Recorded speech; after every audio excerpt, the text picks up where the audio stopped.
Welcome back to the Self Trust Solution Podcast. Today's episode is extra special because it marked the very first self trust transformation story that I recorded for this, which is the beginning of season 3. And honestly, what a way to start. I'm Dawn Leday, the self trust coach. And today we have Madelyn Furlong, who is a marketing strategist, a website designer, and founder of Madelyn Victoria Company. And what you're about to hear is a story so many entrepreneurs will recognize, the journey from shrinking your voice to using it. So when we recorded this conversation, I remember thinking, this is exactly what season 3 is meant to be, a real before and after arc, a moment where self trust wasn't there and the real shifts that happened once she decided to grow it.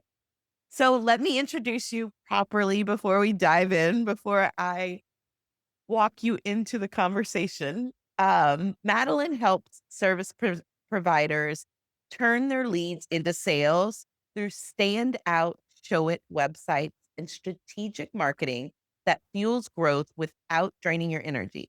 So she lives in Wetumpka, Alabama, loves hiking, the 80s, reading, and is very much an Enneagram 1. But today you're going to meet the version of her many people don't see. The one who used to panic before speaking, apologize unnecessarily, and question whether her voice could lead a business. This episode captures how she stretched her confidence one small step at a time and how trusting herself changed everything. Let's get into it. I really loved this conversation, and I hope you do too. Welcome, Madelyn. Thank you so much for having me. I'm so excited to be here. We are so excited because you're actually our first self trust story that we're telling. So, for season 3, you are going to be our first that we start this path of hearing real life self trust transformation stories that I just know are going to impact our listeners so much because it helps, right? When we hear what other people have gone through and what they're able to do through the power of coming back to themselves and trusting themselves more. So, thank you so much for being here. I'm so excited to be here and just to hopefully share some encouragement with your listeners. Yes. So, tell me a little bit about what you do and who you are.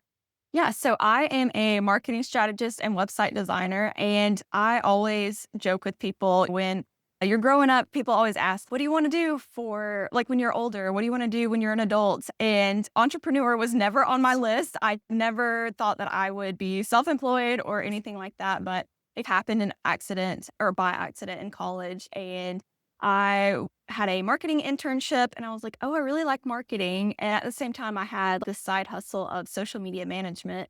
And so I was like, I really like that too, but I never pictured that would be what I would do full time. And then closer to graduation, I had this crazy idea and I was like, what if I actually saw where this business went? What if I tried this out? And so it was a crazy idea, but I ended up loving it. I took a few jobs on the side so that I could continue this business and eventually went full time with it and have not looked back since. So I absolutely love it. And I love getting to connect with other business owners, people like you, and just, yeah, I'm living the dream. Right. So, where did you notice? Was there a moment where you realized that self trust was lacking in your business or your life? Yeah. So for me, I've always struggled with public speaking and communication. So in college, I used to hate public speaking. I cannot tell you how bad it was. I used to have panic attacks if I had to present in class. I remember one instance where I had to present my undergraduate thesis, and my professor literally pulled the trash can near me in case I needed to throw up. And so before that, even like I was having nightmares about public speaking, wasn't sleeping great. Another kind of example just to show you like how much I lacked self-confidence in myself and public speaking was in my Shakespeare class in college. I was like so nervous and I sounded so nervous when I was presenting. And so my professor ended up like docking points because he's like, you talk too fast. You sound so nervous. Like, I know this is something that you can do. You just need to be more confident in yourself. So I was great at stuff one on one, but when it came to groups bigger than 5 people, I would just make it this whole ordeal in my head. So Yeah. So what's changed now that have you started to trust yourself more, and tell us how that happened? yes, yeah. So when I started my business, I knew that I had to learn to be better at communication and public speaking. And at the time, I would second guess every word. I'd apologize unnecessarily in emails. Hey, so and so sorry to bother you. And just worry that people wouldn't take me seriously because I was on the younger side and I was new at so much. And I made myself feel small and insecure, honestly. But what was so weird for me, and this is how I knew that it was a mental block, but even when I first started my business, like in the early days, I was great when it came to knowing how others should communicate. Like I'm in marketing, so I knew I could help other people all day long figure out their messaging or what they needed to get their ideal clients tuned into.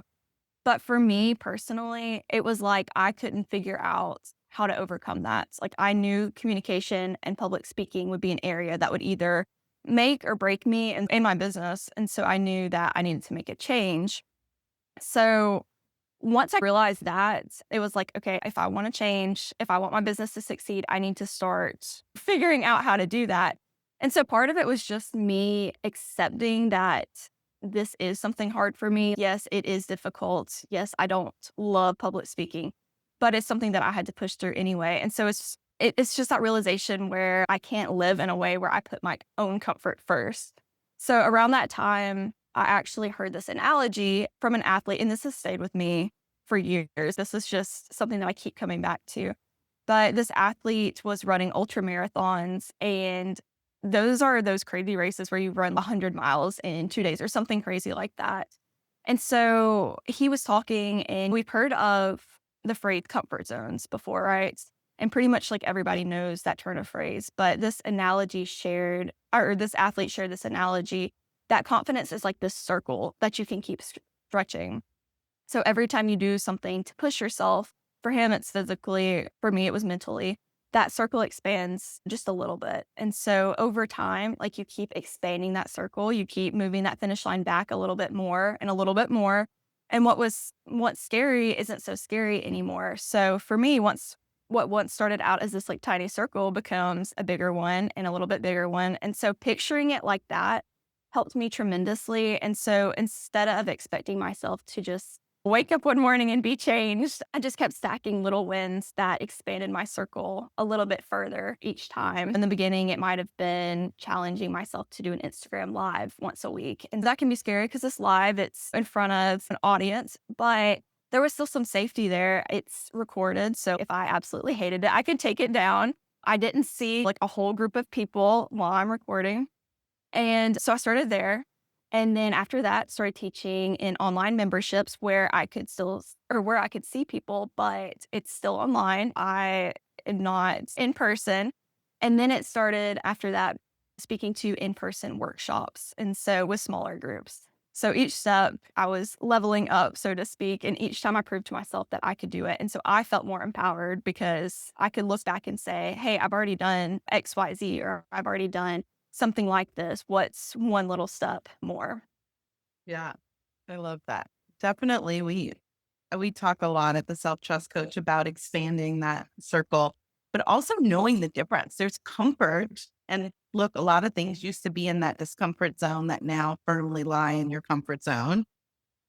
But also, there's worthy discomfort, Yeah.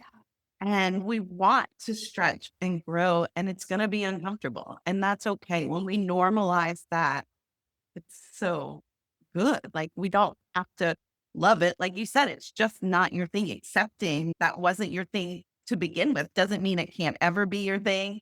It doesn't mean it has to be your favorite thing.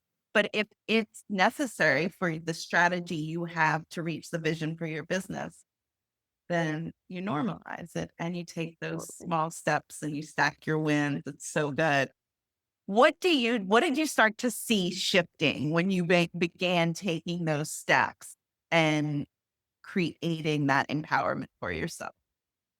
So the biggest thing that shifted for me was my mindset. And what I mean by that is, again, like I could look back and I could say, last week I spoke at that workshop down the road or whatever it is. So if I could do that, then I can go next week and speak at a little bit of a bigger one.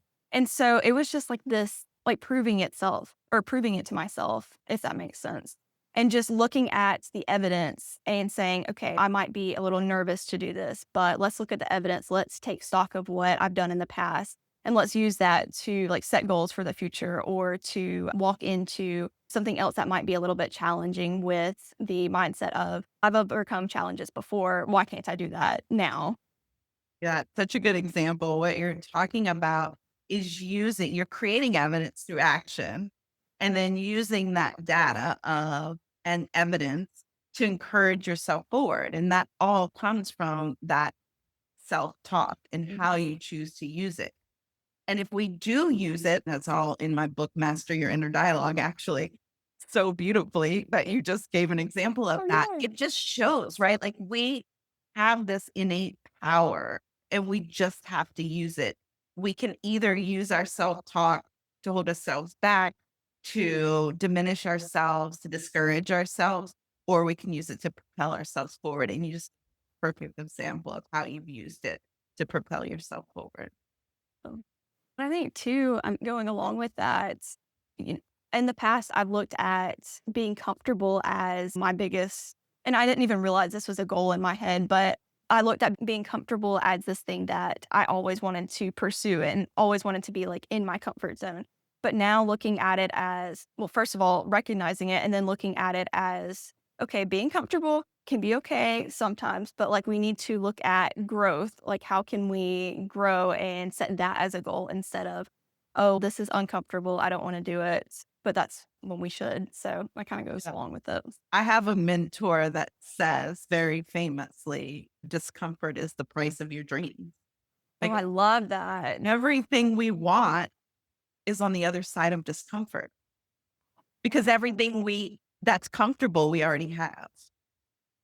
Oh, I love that. That is so good. And I started to really build on through that the ideas of worthy discomfort and then comfort zone. And then on the outside of that, there's the actual like discomfort of our nervous system of being in fight, flight, freeze, or fawn. And we want to care for ourselves first and ground before we move it into worthy discomfort, or maybe it never makes its way into there. But discomfort isn't something to avoid, and comfort isn't something to chase.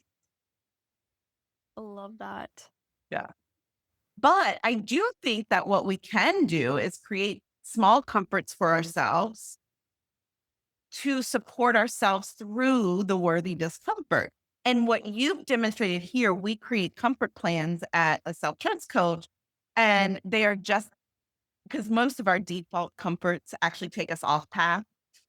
They're not bad things. They just take us away from our goals. Whereas intentional comforts, they can support us through. And what your example of what I would say is an intentional comfort would be to stack your wins and to create that evidence for yourself and then to access that evidence when you're moving forward through something that's uncomfortable. I did it before, or I did this. Such a good example of that. Thank you. Yes. So helpful. So tell me, how has this changed the way that you lead, follow through, or set goals in your business now? Yeah, so it's changed tremendously, and I don't say that lightly because, again, I used to feel so panicked before public speaking and dread it for weeks on end. And now I can stand in a room full of entrepreneurs or go on podcasts and speak with confidence. And so I won't say, of course, that I never get nervous because I do think some nerves are helpful and it does encourage me to be more prepared and actually do my research or prep myself beforehand, but it's definitely not nervous to the extent that I once was, and like I said earlier, for me, public speaking is a non-negotiable in my business, in my marketing, and if you had told me 4 years ago that I have a whole press page now of past speaking opportunities, I would not have believed you. I've been like, "Okay, I that's crazy, that's a lie, but thanks for telling me." And improving my communication has even helped me in client meetings be more direct and self assured, which helps my clients feel more comfortable and confident in me and in themselves and in the work that I can produce. More than anything, like I trust my own voice now. So what used to feel terrifying is now second nature because, again, like we talked about, it's proven to myself again and again that I can handle it and I can take on those challenges. Yeah, that's so awesome. It's so beautiful. And what I love about what you just said is there is a ripple effect. Sometimes we get caught up in our own fears and what we can and can't do that we forget that by giving ourselves permission to reach for our goals and our dreams, there is a ripple effect. So when you decide to create more confidence around public speaking, you empower your clients to create more confidence both in you and in their ability to utilize your services in the way that propels them forward. And then the ripple effect, we have no idea what's going on past them and the people they serve and who they're in contact with. So good. Your ripple effect is huge when you because you chose to trust yourself to work through this. Now, what I would say is that there was a lot of trust in you beforehand because you trusted yourself enough to bet on yourself and do something that you had never thought of possible with entrepreneurship. Oh, that's true. Yep. It really took courage. I think self-trust allows us to have courage before we build confidence. And so, how you had self-trust that then you started to cultivate more and more. And so you've seen the ripple effect of that. That has then become just one beautiful example of that is confidence on the other side of it too. Oh, so good. I'm loving this conversation. Oh my goodness. So if you could go back, what would you tell your before self? Ooh, that's a good question. I would tell my before self to give myself grace because I am so hard on myself sometimes. And I especially was in the beginning. Mm. So, yeah, I would definitely say give yourself grace. And then I would also tell myself to treat it like a game almost. And I know that sounds silly, but just to see leveling up as something fun and something to continue to work towards instead of something to dread. Yeah. Oh, I love that so much. Definitely like a game. I think of it as an experiment because I love science. And Mm, so it's an experiment. Like you just try things and some things work out and some things don't. But no matter what, it gives you data. And that data tells you what the next experiment can be. And so I think the game doesn't sound silly at all. I think a lot of people will resonate with that. When we treat it as a game, we're able to just try things and we have an infinite number of lives. mm. We only have one life, don't get me wrong. But if you think of it in game terms, we have an infinite number of tries. The only time the tries run out is when you decide you don't want to anymore. So true. Oh, that's so true. Yeah. That Okay. So tell us what is something like that you would want to leave, like a final thought or encouragement you'd like to leave with listener? Yeah. So I would say confidence isn't something you magically feel overnight like I once thought it was. I thought you just woke up or people were born confident. That's really what I thought. Mm. But it is something that you have to be intentional about and you have to practice at it. And another thing that I forgot to mention that helped me also was paying attention to my language. I'm sure you've heard of Jefferson Fisher, like on Instagram. Like I started following him like a couple years ago, and he would talk about like how your language like, improving that just helps improve, like, your life in general, and so one thing that he pointed out that stuck with me is just, like, assertiveness is on the outside, but confidence is on the inside, so you can build confidence by using assertive language, and like I said, creating experiences that prove it to yourself, but, like, taking out something that I was really bad about saying was, "I think that I can do such and such," or, "I believe that I could do such and such," but replacing with, "I'm confident," instead.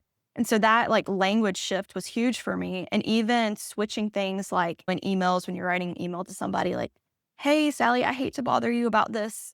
Instead of saying that, say, "Hey, Sally, I really appreciate your help." And so that's also something that's been big for me. So creating those experiences so I can keep proving to myself over and over that I can, in fact, like, do the public speaking or whatever that is, and then changing my language to reflect my confidence as well. Yeah. Language really does matter.